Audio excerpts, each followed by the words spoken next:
Welcome back, Slenderholics. Black Lightning is back. Season 2. Tonight's episode, Rise of the Greenlight Babies. Do we want to talk about the fight scene first, or do we want to talk about that blaxploitation kind of opening little comic thing they did? First of all, it looked like Quentin Tarantino busted himself all over the intro. I had a Hateful Eight meets Pulp Fiction vibe all over it. I hope we're getting at the entire season. I do too. I like that opening. All right, now, real for real opening. The fight scene. Oh my God! First of all, someone wearing something that shiny, you know they about to do something. I knew that was straight out of like blaxploitation. Mm-hmm. I couldn't hear the fight over her jacket. Everything was glistening, and I love how Cyanide rolled up in there like her shit didn't stink, and ended up catching that hard L from a shoe. I did not see that coming. From a shoe. I did not. I gotta say this first though. That wasn't a really good fight scene. Choreography, it wasn't that good. The vice principal, Yeah. I think it's because she's probably not versed in fighting. She's not a person or She's whatever. not. She's probably not that I much. honestly of a know person. nothing about her. I tried looking her up before. I know nothing about this lady. I know she hot. She's fine. That's all I need I to know know. she got that body karate because it stay kicking. But let's get to, like you just said, the ending of the fight scene. I didn't see that coming. Cyanide called it. I was like, is her contract up? Yeah, that was a bold move. As a matter of fact, there were a lot of bold moves before the title screen even came up. Mind you. We just dropping N-bombs. No, that was after the title, but you're getting there. I'm talking about, first of all, 30 years had passed and we hadn't seen this man in that time, and then Robert Townsend, aka the fucking Meteor Man, showed up, just sitting in the crowd. He was waiting for Bill Cosby to go away. He was like, is it cool? Is it safe? I come out. I come out? But yeah, Robert Townsend. I didn't realize Robert Townsend was that hood. Let me put it out there. Because when he got with Jefferson, he was like, look here, you think you the HNIC? I'm like, who was talking? You don't know Robert Townsend, do you? I don't know Robert Townsend like that. You know, okay, we got. I thought him as like the first Wayne Brady. We gotta learn your welcome stuff. Yeah, that's the reason he made Meteor Man. we gotta teach you some And stuff. Hollywood Hustle. Yeah, we'll talk about that later. But you mentioned Meteor Man. I do think it's symbolic to have Black Lightning and Meteor Man Of course, in the of same course. room. That The was only the people first. we was missing was Black Dynamite and Blank Man. Fantastic Four, as far as I'm concerned. Well, how did you guys feel about Jefferson's performance tonight? Any standout things? I mean, you can tell he's in a different spot in season 2. Like, so one of the things this is a Jefferson thing, but it's more of an everybody thing as well. One of the things I really liked about where we see Jefferson now, as opposed to the ending of season 1, is, shit ain't just cool, and shit just ain't cool and back to normal, and then a new threat rises, and we gotta, the So shit it's starts over. Still suffering from consequences of the last season. Exactly. I like that too. And I know you get that in some shows, but in some shows you get it, but they also try to make it seem like, no, everything went back to normal. You're supposed to reset. And they were like, nah, we didn't end a season. We just stopped showing episodes for a minute. Here's some more. So we're gonna see where this school closing thing or Jefferson losing his job thing goes, whichever way the school board takes it. Either way, that frees him up more time to be Black Lightning. Mm-hmm. So I'm a little conflicted. I don't know how I feel about that. You ain't got no job, Tommy. You ain't got no job. And that was pretty much Jefferson's plot line for this episode. Ironic that you say that, considering we barely got any Black Lightning Yeah, Black this Lightning episode. didn't really show up this episode. And I'm not gonna call that a negative. I think that for a narrative, from a narrative perspective, we need to see different levels of our main characters outside of getting in a costume and slapping people around all the time. Speaking of slapping people around, Anissa. All right, let's just go. Let's get into it. Look. She saw a problem. She saw a solution. And I'm gonna just go ahead and say it. That was probably the best fight scene on the CW. Yeah. I mean, That I've that ever seen. was some Daredevil level stuff. Exactly. Right there. Exactly. She went in there like it was her 9 to 5. Like she clocked in. All right, where the money at? And she was like, I'm only gonna take half. And then when the white man tried it, she's like, I'm taking all of it. All of it. Cool. In fact, give me your shoes. So she steals money from the drug house, drops it off in the church. After we find out everybody in the church is strapped. Why is everybody packing in the church? Well, you know what? I like a place that doesn't stand on faith and faith alone. Yeah. I mean, I have my reasons because I still think Clifton Powell is cooning in this show. Yeah, we got some theories about the church, but we'll say that for another day though, when it becomes more prevalent. So, plot line for this episode, I have some theories about where this is going. I see her kind of going down.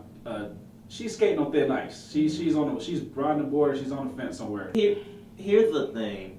I think what we're seeing is Anissa's penchant for. Right now, she's in a stage in her career where she doesn't see levels in a problem. She just sees that there's a problem and solve it. Right. Because let's be real. Was it really smart to not rob the crack house, but give the money specifically to the church? And it all ties into the theme of this chapter, which is the book of consequences. Every action that you do, there's a reaction to it. Yeah. So the whole simple fact is, if the church has this unexplained and flying income of funds, these villains ain't stupid. They see this upsurge of money. That's exactly the money. Well, in the realm of the money that they lost, they're gonna come looking for it. Right. So what I'm getting at is that she's not forward thinking in a sense. She sees the problem. The quick Big solution quick. ain't the best solution. Exactly. Right. And I think this is going to be a chasm that you guys are actually going to be rooting for, the outsiders. But I would argue that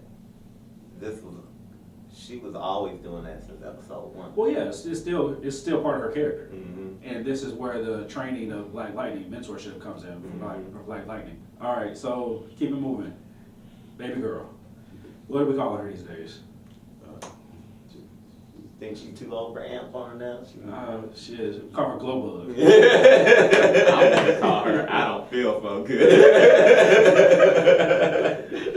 All right, so Jennifer, I'm getting what I wanted. we got some What I biological wanted. issues going on.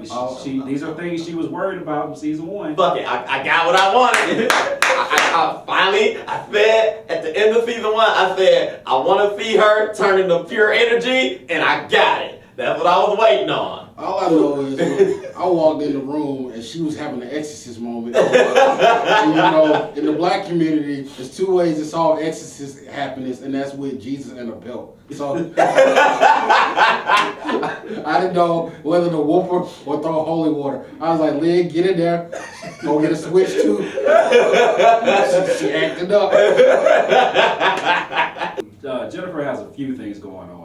Well, of course, biologically, we don't know what's going on with her powers yet. Still trying to figure that out. But socially, we got Blanca Flocka keep trying to hit her up, and her, this trifling hussy, no friend. Put some air quotes on that. Let's call it what it is. Her friend is a chicken head. Her friend, She abandoned you in a fight. when she got in the fight, she was nowhere to be found. She showed 12 days later. She tries to hang a poster board in another season, almost fall to her death. And now she's sitting there talking smack about metahumans in your face. That's the 3rd strike right there. I like what I'm seeing with Jennifer's plotline. All right, let's take it to the matriarch. I didn't really know what to think about Liv's character. Not in a bad way, as far as the way she was acting. Like she wasn't overbearing and all this stuff. I'm not sure where they're going with this. So I know exactly where they're going with this, and this is exactly what we've kind of been talking about and saying. She said it. I'm doing the exact same thing that you do. These are my powers, and I'm using them to do. She was right to get on Jefferson about you should have talked to me before you went to Gamby. Like, motherfucker, you go to Gamby every day to track down Tobias and do minor stuff. Like, she was just doing what she don't have. Her suit is the lab coat. her powers is doing the science. Like, there's different ways, and the thing is, this also parallels him and Anissa. She is him in this situation where, you know, she's trying to get through to him that we have to attack this in multiple ways. It can't just be like with stuff like this, it can't just be one solution to solving the problem. I love the opening with the dude. I don't know if you recognize him. That's the I know you done fucked up dude. Yeah. When he was grilling Liv. She's like, what are you talking about?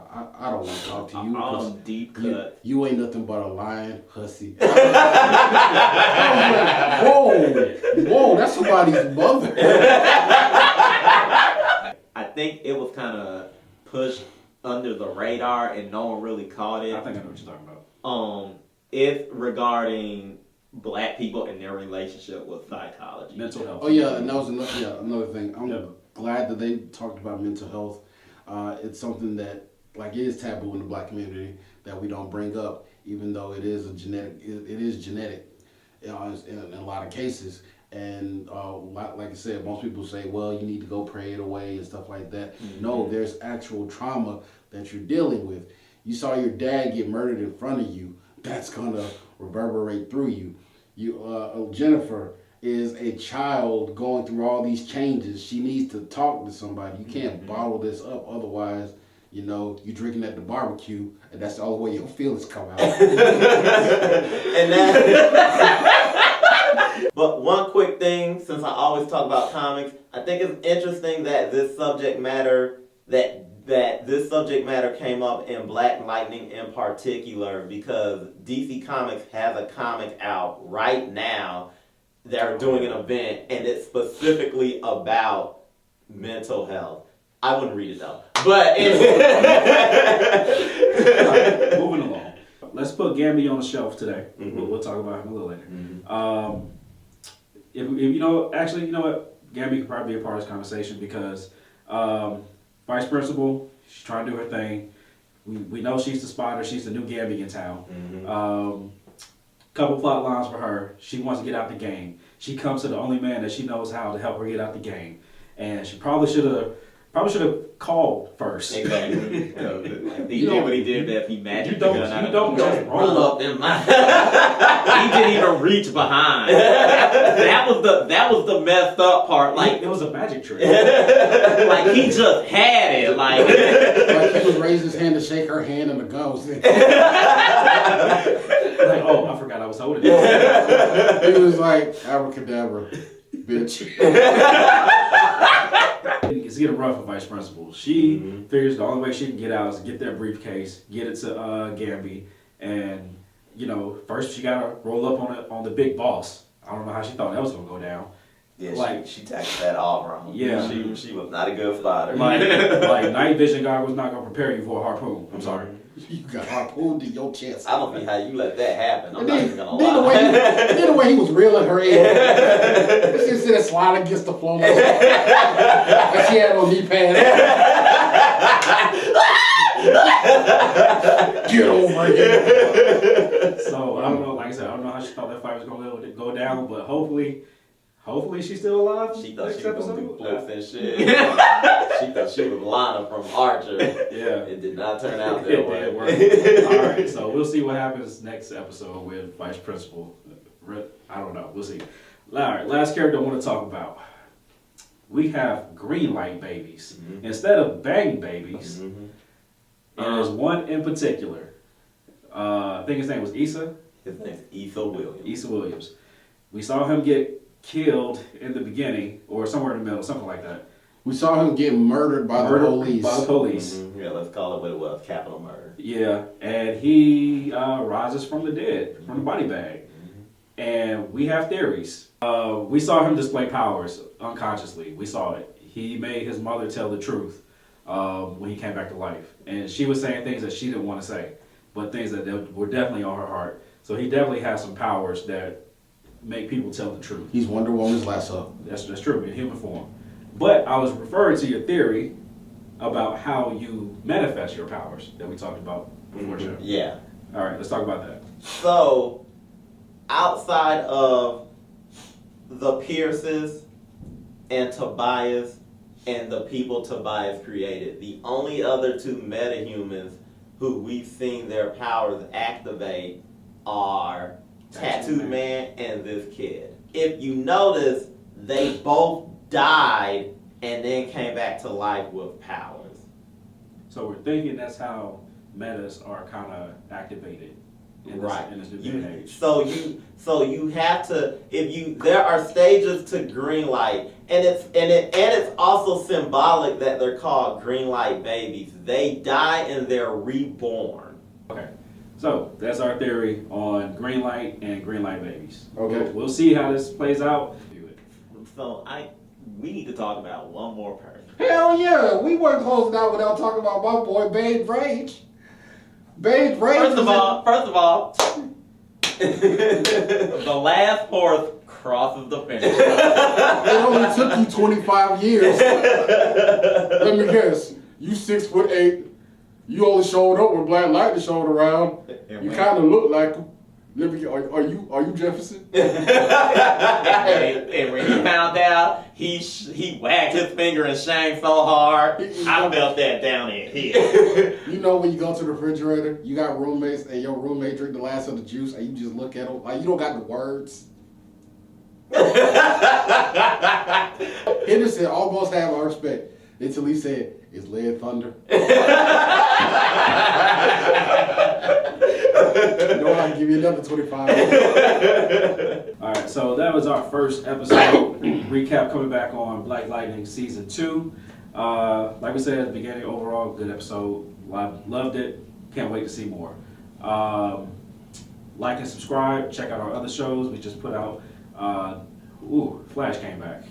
Okay, so we do the show called I Got the Runs, and he reviews it, and We're sorry. Sorry. We do it for you. We're not apologizing for our show. We're apologizing for the Flash. Yeah, so if you don't watch the Flash, at least check out the recaps. We do those for you. All right. Arrow starts back soon, so we'll be back on that with that Arrow show. And just check us out because we're gonna have some interesting content coming back up with the DC show. So like and subscribe. Let us know what you thought about the episode, and see you next week. Peace.